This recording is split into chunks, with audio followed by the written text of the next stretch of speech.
Å sette opp et trådløst nettverk kan være en skikkelig plage. Velkommen til programmet. Så det er sånn det er.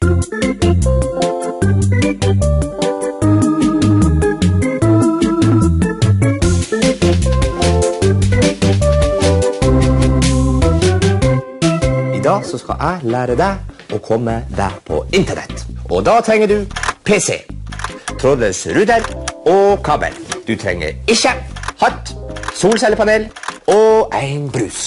Plasseringen av routeren er veldig viktig. Den må ha god dekning samtidig som den er lett tilgjengelig. Det betyr at du ikke må plassere routeren for langt unna.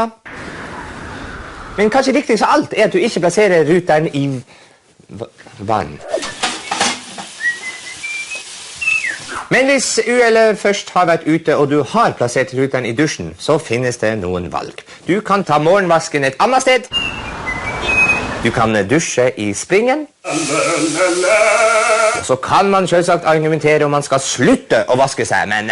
Som vi ser på denne grafen synker den sosiale statusen bare få dager uten vask. Slik fortsetter den synke inntil du er så skitten at det faktisk blir interessant utenpå et vitenskapelig ståsted. Dette varer imidlertid bare en kort stund før den sosiale statusen synker igjen, med en liten topp for nullpunktet da du er så skitten at enkelte tar feil av deg og Keith Richards in The Rolling Stones.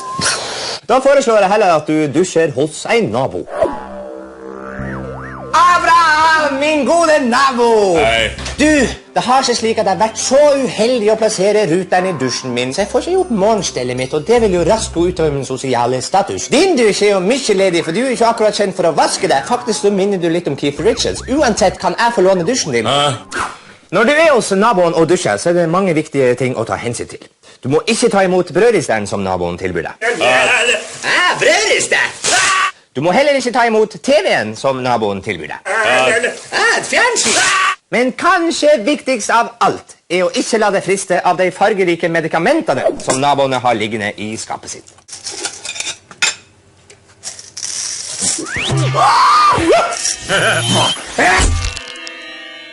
Men har uhellet først vært ute, og du har tatt feil av jordbærdrops og sånn syre, så finnes det en del fallgruver.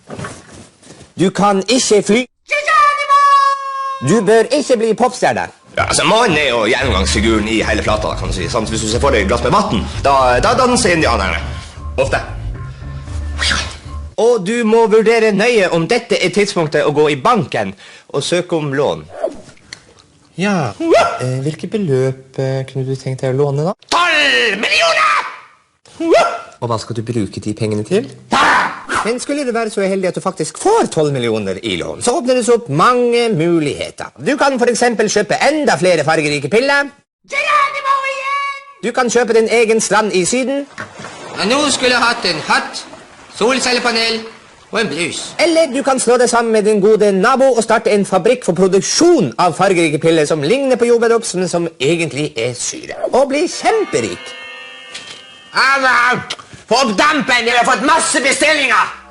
Og har du først hatt suksess med de fargerike pillene, så er det noen ting du må huske på. Som for eksempel å ikke slippe inn. Politiet, fått inn en melding om narkotikaproduksjon, men her lager jo dere bare drops, så den saken er jo biff.